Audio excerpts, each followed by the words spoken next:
Joe Crazy, you are up to something, sir. All right, good. All Yes. What are we doing here? Heroscape Adventure. This is an idea that came to me mostly from, I think, my inspiration from my friend group. We've played D&D. We love Heroscape, and especially with my girlfriend, she doesn't. She's the only one out of the friend group that doesn't play D&D, and I want to bring that experience to to her. Being able to a game light experience that tells a story, and being able to roll initiatives and go battle and then have a purpose for that battle. Then I didn't want to make it too complicated. Obviously, if you're familiar with D&D, you got paperwork, you got to do a lot of math, all this dice with a bunch of new numbers, and it's all different shapes, and it's complicated, for some of those. So I wanted to get an answer to that.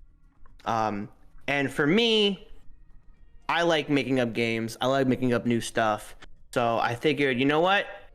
Heroscape, which was the D&D experience, but I think it's more marketable to call it the Heroscape Adventure.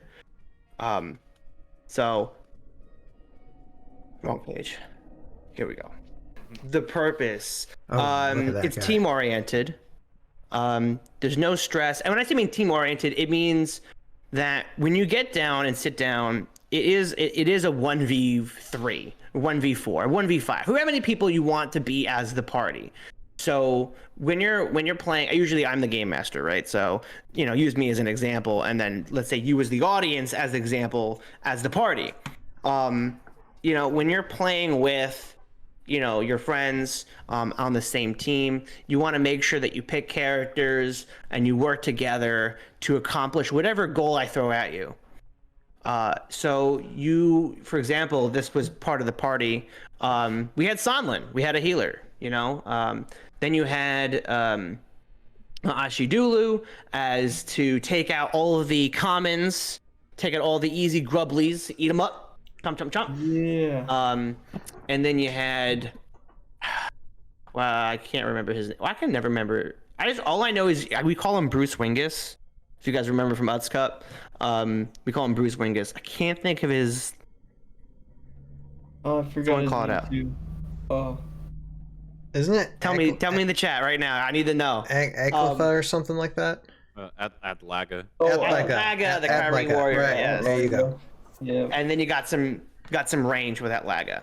So what's really cool is you take all these characters, you make them work together, and of course, like I said, it's no stress. This is a casual experience for Heroscape. This isn't, you're getting away from the meta. You're getting away from, the stress of building an army and making sure what the compositions of it. You take a character, you play with that character, and just no reason to sweat over it. It's not a no sweat game. And like I was talking about earlier, no paperwork. The only paperwork you got is the one card you got to deal with, the one card you pick. Otherwise, you're playing Heroscape. That's it.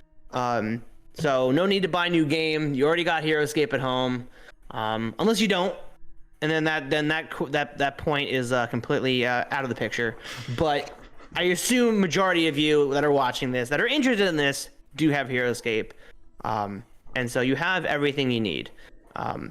So the gameplay. What is the gameplay? What am I changing? What am I doing differently? Not much, actually. You don't have to. Literally, the way I'm explaining this right now is the way you can play it. So you're playing Heroscape. So as the party, you get one set of order markers. So you get a 1, a 2, and a 3, and then the X. Obviously, in this X, isn't to bluff me, the game master. I'm gonna know exactly who you have your order markers on. For the most part, not entirely, because I have a lot to manage, so I may not know your 1, 2, or 3, but you're not really throwing me with the X. The X could still be used for another gameplay mechanic that I could just come up with on the fly, or could come use, like, for example, Siege. Siege is a character that uses the X order marker for his Crag of Steel. Crag of Steel. So it's still useful, or it could be for the 4th player. We just the example that I'm showing you, seeing all the pictures from today. We actually had 5 people we played, and so obviously there was a 1, 2, 3, an X, and then another 1 and a 2, or another 1, and so it doesn't really matter how many players you have, but I do recommend starting with just 3 players and then working your way around. This is the second time I've play tested this. So you get one set of order markers, the 1, 2, 3, and the X, and you have your players roll the initiative for who's going to get the 1, 2, or 3. So if you're familiar with D&D, when you enter a battle, you roll for initiative. Your game master, your dungeon master will go, hey, roll for initiative, you're about to get into battle. And you go, oh snap, here we go again. So you roll for initiative, you put out the order markers, say, hey, I got the, roll for initiative, normal things, right? Whoever has the highest will get the 1, lowest, second to lowest, second to highest 2, and so on. And so each of the players will get, their order markers, and then in between all of their order markers, the dungeon master or game master will go and take their turn with, whatever units they have on the battlefield.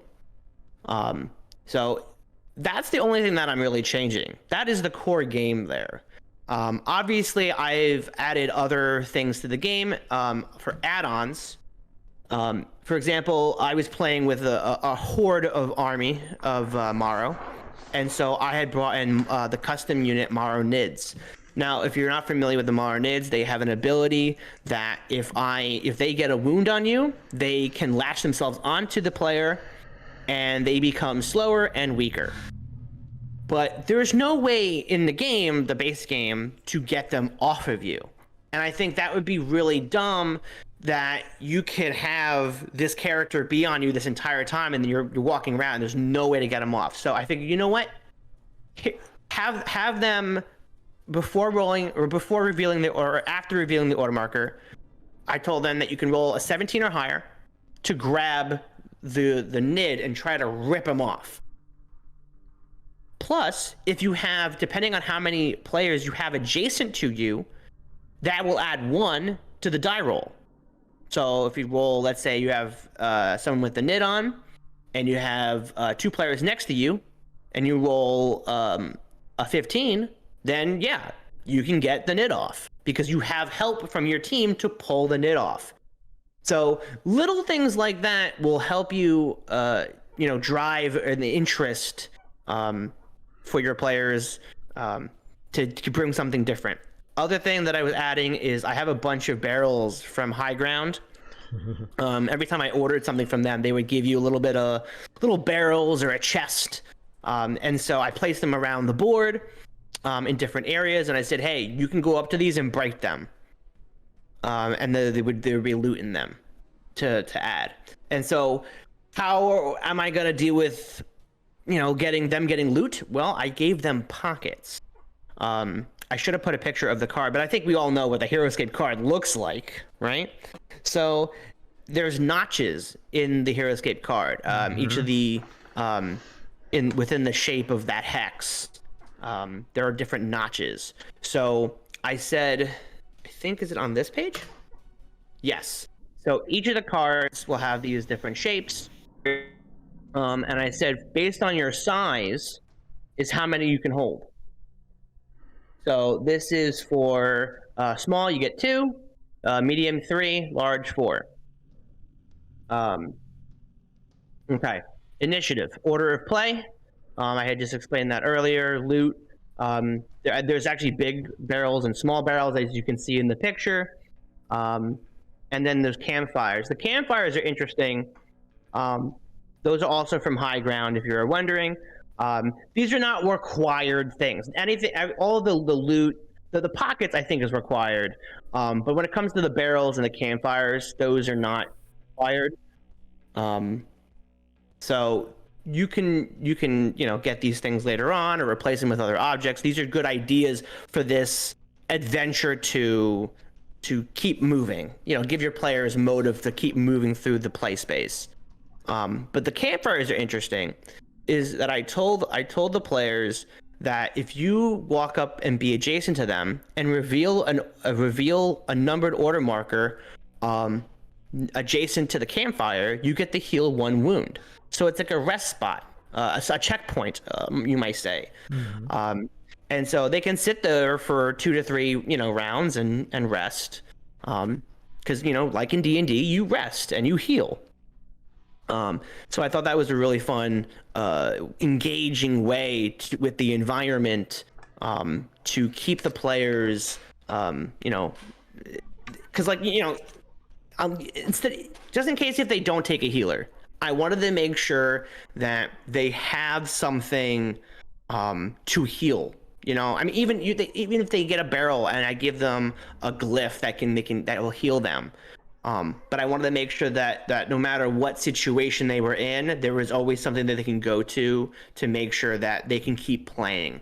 I don't want anyone. My intention as the game master is to keep them alive, and keep the game fun for them to keep moving forward.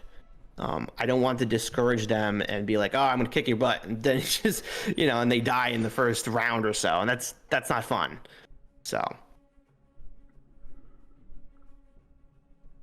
all right, the party. So I said to my players, I said to make this party, unique heroes only. They have to be small, medium, or large, no huge. And collectively they had 500 points to play in. It doesn't have to be 500 points exactly. They could if they wanted to. And this is based on if you have, 2 players, 3 players, 4 players, 5 players. I think for this party I think I gave them 600 because there was like 5 people involved. So I gave them a little bit more. But start with 500 collectively. You don't want to give them too much power, but you want to give them enough power and freedom for them to choose pretty much whatever characters they wanted. And like I said before, 1 set of water markers for them to share. So this party, we had Manuvi, Atlaga, Sergeant Drake, Swarm of the Morrow, Ashi Dulu, and Sonlin. These guys did a fantastic job. I think that was a pretty good army. A party, I would say, an odd group of characters for sure, especially Ashidulu. It gives a D&D type quality though. It gives a D&D type quality to it. Yeah, no, my buddy Glenn painted that one. Came out absolutely fantastic. Red mouth. Sick. Yeah, it's nice. Oh yeah, well he's a huge fan of Dune, so he took like as much inspiration as possible. Oh sure, yeah. Oh my goodness. To make that as cool as possible. I mean, it's probably my favorite paint job of his. For sure. It's amazing. That's a good one.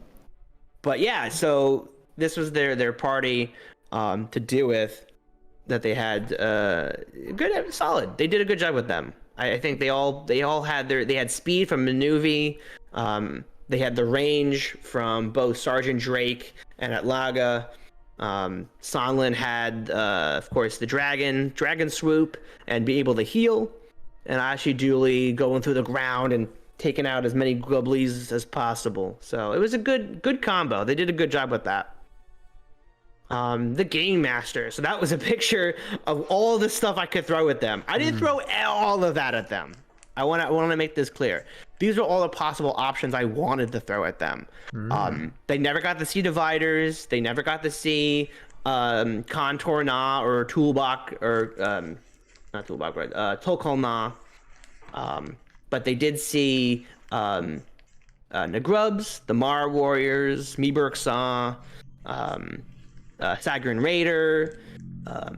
They saw who else did they see? Oh, they said the Nids. I want to throw that at them. No, go back. At some point during the event, I had I had stuck some Nagrubs underneath some rocks, and I said to myself, this was a trigger. If they had killed one of the Nagrubs, and as the game master, you want to control the flow of the game. So one way for me to do this, and if you're new to being a DM or game master, which I have never been, I've played D&D a couple times. I've only been a player. I've never been a game master. And so if you're interested in becoming a game master or DM, this is a great start for you. Because what I did was, at the end of every round, right before they start to do their move, because I always let the party go first. The party would go first, and then I would go as the game master, then the party, and then go back and forth. And of course, they would re-roll for initiative at the start of every round. So it kept the flow of game interesting for them. It wasn't a repetitive, oh, Glenn goes first, up, then Jill, then Michaela, over and over and over again. So it was always different. But so to go back, so they killed in a grub, and so at the end of the start of the next round, I told them, I was like, and I said, you heard this echo, and I described, that there was this echo, and there's a wave in the from the ocean or this lake that was there. You build this little environment story that's happening. And then once they wind up killing another Nagrub, and then right at that moment, mid-game, I spawned Wusagan. And they had to deal with that. And so these are the, fun things that kind of you have to surprise them as well. Because as the game master, you gotta throw things at them. I threw the Nids at them. I threw, I actually did have Tubok route up there. I did throw some divide. Did I throw dividers? I think I did throw dividers at them. I don't remember. This was 2 weeks ago. But I did have, and I'll talk about this a little bit more in my own video about it. But I did have custom Morrow stuff in that I had designed specifically for this. But yeah, so the basic story that I had given the guys to the party was that they were contracted by Sergeant Drake Alexander, which was funny because they had Sergeant Drake in the party. So he was the team leader. I told him that he was the team leader. He had contracted this team together. They had to go save and grab a device to go find Wellsprings. Janitor had told them that they wanted to go find the new Wellsprings. This is so funny how this ties into the journal today. And they had to go find a device that could search for Wellsprings.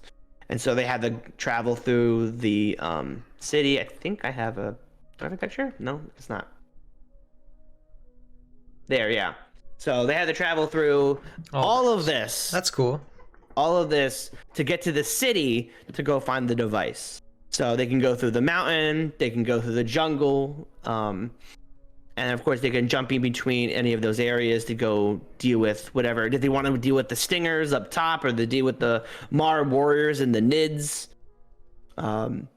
So they had to get there. Paper water? Is that like... Oh, yeah. So this is a custom mat that I had ordered from a guy from the community. His name is Brian Baird. He was putting out orders, and I had ordered 2 mats, and both of them were water. So I put them together and built the map on top. That's so awesome. Yeah. That's so cool. Now, you could also get them in grass as well, but I figured I use the water more often, so I got water. If he does another order, gets enough people to get enough orders, I will probably get 2 grass ones for other games and other events and stuff like that. Cool. Yeah, that's awesome. That way you could do like a ship battle in the water. Absolutely, yeah. And I told them, because they asked me, like, can we go in the water? I'm like, yeah, you can go in the water. There's hexes, right?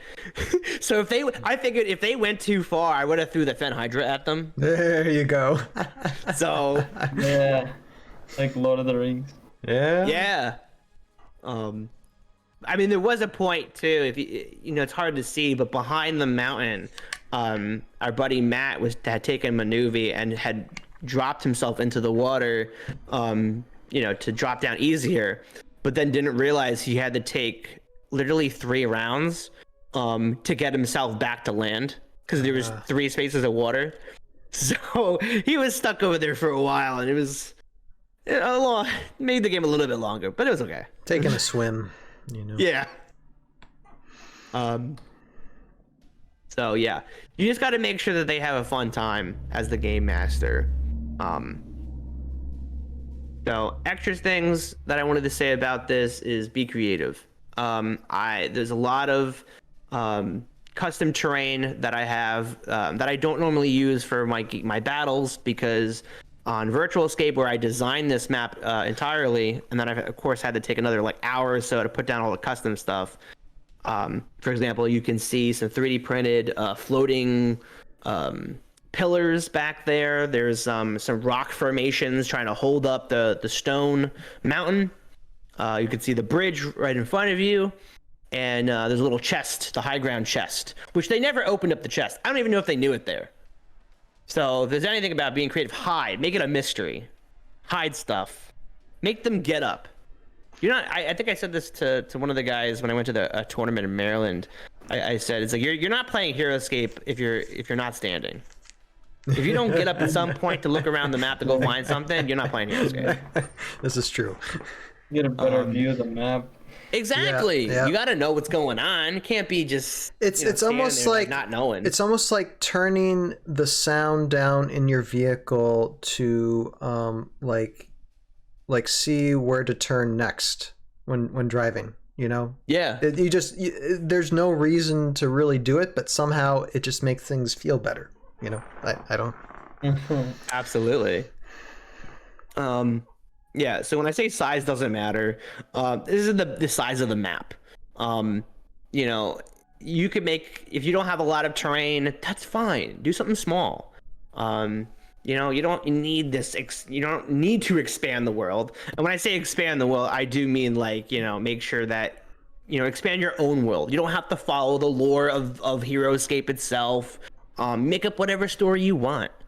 Expand your own world. Make up your own story. I do want to do a live stream sometime either this week or next to design my next adventure that I will hopefully be filming. And it's going to be a lot smaller, be half the size of this, because this took us, because I wanted to make sure we finished it. I think it took us about 4 hours to play, and you know that's kind of long for us, because we're old people, and we work, and so we you know we're tired. I mean, I wasn't, Mister. I just some stepped into people my were. 30s, you know. But yeah, so make the map that you want. Tell the story that you want. And like I said, you know, if this portion of the video that Ryan splits up gets 25 likes, okay, I will make a full detailed video of my entire experience, talking about this particular adventure and how I put it all together. You know, you could see the map that I made, and I could talk about it, and I could even do, like I said, probably do a live stream about this as well. But you know, if this is something that people are interested in, I'll do more of these. This is my second playthrough for this Heroscape Adventure. You know, and I want to do more of these. I want to try out making, you know, an experience that's easy, fun, you know, less stress. You know, I like playing competitively. I do. I go to tournaments. I drove 3 hours last weekend, just to get there, just to get to Maryland, and I got to do 3 hours back. And I think I might be doing it again in April, later in the month. So I want to play competitively, but you know, for those members of my friend group that don't take it as seriously as I do, and want a more fun and story-oriented thing, then the Heroscape Adventure is for you. Sure. But like I said, this video portion gets 25 likes. I'll make a full detailed video sooner than later. I will eventually do it, but if it shows the love, I will do it sooner than later. But if you guys have any questions, this is the time. For sure. And I just want to say, Rogue Idealist in the comments says, I imagine treasure glyphs would work great with this format. Exactly. Well, I hid them in the barrels. There you go. So I wouldn't have them do traps. If I wanted to set a trap, I could. I have not done that yet, but I've been hiding them in the barrels. So even if it's a power glyph or a treasure glyph, I would actually, do the game master thing and, roll the d20 and determine, to give them a certain glyph, or just give them the one that I think they should need. For example, Ocean Strider is the treasure glyph that we love and adore. It's a meme in the group. So because it's really not ever useful in a game of competitive Heroscape, but in this it would be. So I made sure that was like the first glyph that they got, so if they wanted to, they could use it. And you're thinking to yourself, oh, that probably went to Matt, right? No, it didn't. It didn't go to Matt. If I go back to the first image here, so real quick, Matt and Eric, which was Manuvi and Sergeant Drake, they took the mountain and go to kill the stingers, and they moved around that way. Where Glenn, Michaela, and Jill, both at Laga, Ashidulu, and Sonlin took the jungle route. So they split up already, which I thought was a horrible idea. It was fun to watch. What a horrible idea. Never do that in a horror movie setting, Don't split up. Manuvia was on the verge of dying for like the longest time, and I said, "Hey, you can go back at the campfire, or you can have Sonlin, meet up and heal you." And like, "Nah, man, I gotta keep going. Okay, okay. And that's the fun of making the choices of that type of thing too. Exactly. Yeah, I like the simple way that this is presented. Now, Joe, one thing I want to ask before anybody else, if you have any questions too, feel free. But are you gonna plan to write a rulebook? I mean, I don't think you need to write too much, but it's always good to have like some type of structure for people just getting started. Absolutely. Like I said, if there is a full interest in this, next to me making an entire explanation video, because I find explaining things through either PowerPoint or through video format way easier for me. I have written. It's not my first thing. My first instinct is to write, but I will. I mean, I have a bunch of notes. I did write a bunch of stuff to essentially plan out the adventure, all the different rules and things I did. So yes, I would absolutely put something together for people to either download as a PDF on heroscapers.com, so they can take a look at that and essentially do their own, and take all the feedback that I give them. Yeah, absolutely. For sure. Okay. Any other questions from you guys? I'll keep an eye on it. I mean, it looks super interesting. I need to get back into playing Heroscape. I haven't had a chance in a couple of months, but with the new year and everything. But yeah, I would love to try this out with my small little group I started forming here. See if we can give you some feedback. No promises though, because I gotta plan it. But yeah, no, it looks really no, cool. Sure. And look, when I say planning, it's not if you're familiar with D&D, do not do the same planning as that. No, no. When I say planning, all I did was look what I told you before. I said all they had to do was go to the other side. And I figured, all right. And they're like, once they got there, like, oh, what do we do? It's like, oh, just go to the ruins and search and roll a d20, and depending on a certain number that I made up in my head at that moment, then they would get the thing that they needed. So like I said, the hardest thing is to make the play space. Plan that out. Either use virtual escape, which I think is the easiest thing to use. Absolutely. To make some kind of linear experience for them to travel through. I think designing that is the toughest part, but it's also, I think, just as fun as playing. I love building maps.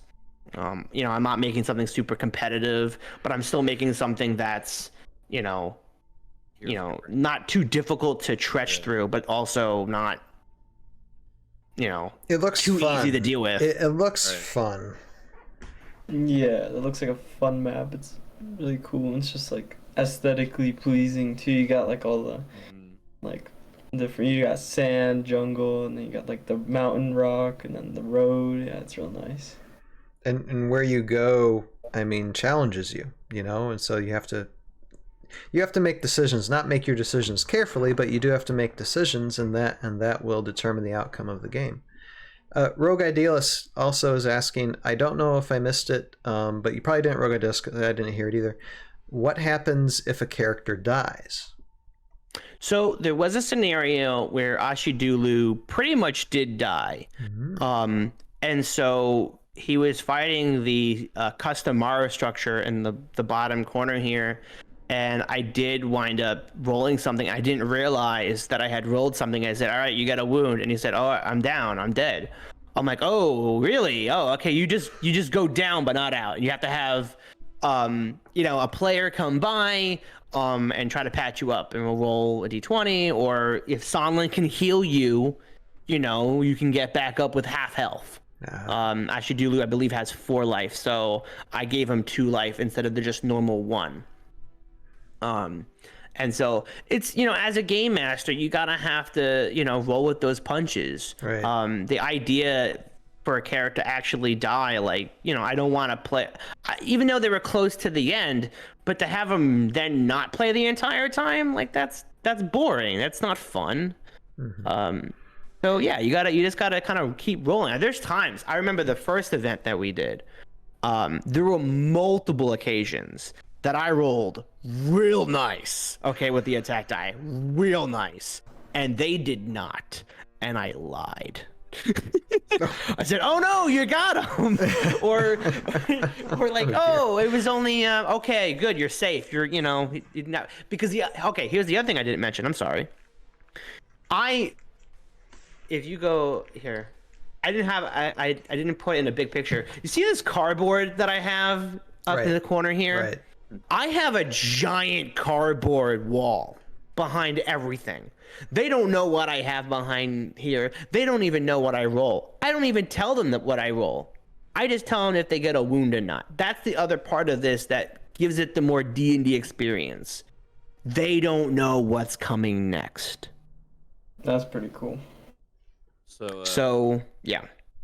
Joe, to kind of highlight that experience, you're actually incorporating one of the fundamental rules of tabletop role-playing is you don't have to go by the dice roll. Exactly. Like that, what you're doing and what you've explained is actually, they mentioned that in every book I've ever read about tabletop. You do not have to use the rules 100% because you are there to have fun. You are there to tell a story with a group of friends. And sometimes math will be against that storytelling, but if it's good for the story, make it up. It's so much more fun that way. Everyone gets to have a great time, and let me tell you, they'll be talking about this game for years to come. Yeah. If you give them a chance to finish the story. So exactly. Don't rush to kill everybody. I'll tell you. You'll have a lot more fun giving them a couple chances. Yeah. Exactly. Yeah. So that was the only thing. If I think when Jill played this both times, she hated that. She hated not knowing.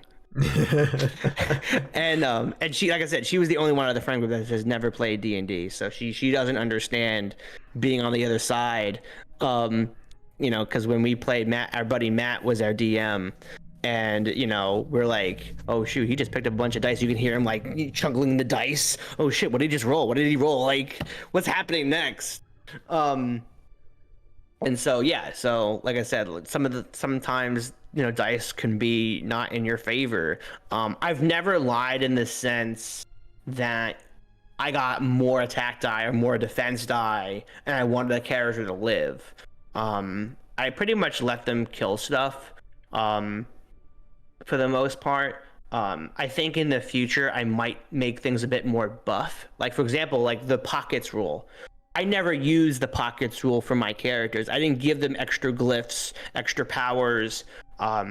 but it's something you still can do as the game master. Use some of those rules that I've implemented. If I wanted Wusaga to not die in one shot like he did in that game, I could have said no. I could have said at one point, oh, no, he defended it. He blocked that. But I figured I was testing the idea of the flow of battle. This is the second time I've done it. So I'm still getting used to being the game master, but I think it's a really good way to get people into wanting to be the game master, to kind of have a simple way of starting. Because you know how to play Heroscape, you know the ins and outs, you know the characters. Because that was the other thing too. It's like, if they didn't know what Wusaga did, or they didn't know that Tuvok Ra teleported, I didn't tell them I'm using teleport. I just put him there. So, especially with, the NIDs, I said, I was like, oh, the NID grabbed onto you, and then they asked, like, how do I get this off? Then, of course, I explained it to them. But, I'm not telling them what I roll. I don't tell them what the defense is, But, so I left information out. That's kind of the other thing that kind of makes this a bit different than just playing a normal game of Heroscape. Of course, the order markers. I used the order markers of the track stuff to make sure I had enough rounds. But like, I would put the 1, 2, or 3 on whatever, like mid game. So, like I said, like Jeremy said, like, you don't follow the rules, as much as the game has. You just want to make sure they have a fun time, which they did. Both times I've play tested this stuff, everybody keeps saying they had a fun time. So, and I think it's about establishing a fun narrative for the players too, because the only time I've played anything close to this was Pathfinder, and I think Jason remembers, and this was a while ago. Only time I've ever played a game like this was Pathfinder, and the gentleman who was the DM for that, he never, I don't think he ever really explained, okay, this is the dice roll you have, or this is the outcome of this. He just continued telling the story of what your character's doing, how they're interacting with the environment, and what what is the outcome of whatever decision you made. I mean, we did all the numbers, we rolled the dice or whatever we did for whatever outcome of decisions we were going to make. But I don't think he ever said, okay, you got this number, so this is what. He wasn't really technical. More, he was in a sense controlling the narrative or establishing the narrative to get you emotionally invested exactly in the story. So I caught on to that and that was fun. That I still remember it. It's been almost 10 years now, I think. I still remember how fun that was. And I'm losing my voice, so someone please continue for me. Yeah, what else you got for me? You guys interested questions that your information that I might have missed or something you're confused about? I think it's a good foundation, and definitely would be interested in seeing more playthroughs and kind of just more experiences in the setting, and then of course feedback of when people have that feedback and they're like, oh hey, what about this, and then you just build off of that. It's gonna be cool to see in the future. I'm excited to see more. Yeah, no, for sure. I mean, I know there are people within this community that have and are working on more D&D experiences for Heroscape, but every time I've ever seen their articles on it, they've changed the game almost entirely. New cards, new character sheets, and it's like, I don't want that. I don't want to go download. I don't want to print anything out. You don't have to. There's no simple printing. Yeah. There's no filling out of a sheet. There's no other paperwork. It's you pull out the cards, you pull out the figures, you build a map, and you just give yourself some space to tell a good story and have the players have a fun experience. With using the fun gameplay mechanics that we play all the time. And how about? And I'm gonna if you want me to wrap this, Joe. Sure. because I think this has been a good segment for this. But let me tell you something that I kind of see in the future when it comes to because it's still kind of like a proof of concept for this. You're in those like I said, the core stuff I already have knocked down. It's just how do I now explain and fill essentially put up that article that explains everything easily for everyone. Right. But I think what you have is something that I see, like, I mean, you're not going to ScapeCon this year, but no. Next year, the year after, whenever you're going back to ScapeCon, I'm definitely hosting one. I can see to where, like, after a long day, and we know how brain numbing playing Heroscape and ScapeCon is. After a long day of playing Heroscape, just to go to the booth that Joe Crazy has in the extra game room that they're now going to have for ScapeCon, join Joe Crazy to play a Heroscape Adventure, to where it's about having a fun time with the story instead of competitive gameplay. And I look forward to doing that with you in the future and setting this up. And this is something that I think as well that might be fun when my son gets old enough to play. Whether, because you can make this as detailed or as simple as you possibly want. I mean, you could just have one character just trying to find a glyph or something, or some object, and keep it as simple as that. Or you can do something wider. So I definitely look forward to see what you have in store in the future. Excuse me. And definitely for this, I mean, and I might actually put a little TLC into this segment to where I can edit it a little bit finer. And so for those of you who have continued watching this segment of the video, again, whatever, if and it might take me time, so there might be already links to Joe doing other things for Heroscape Adventure, and so that'll be in the link description below, and I'll update it as needed.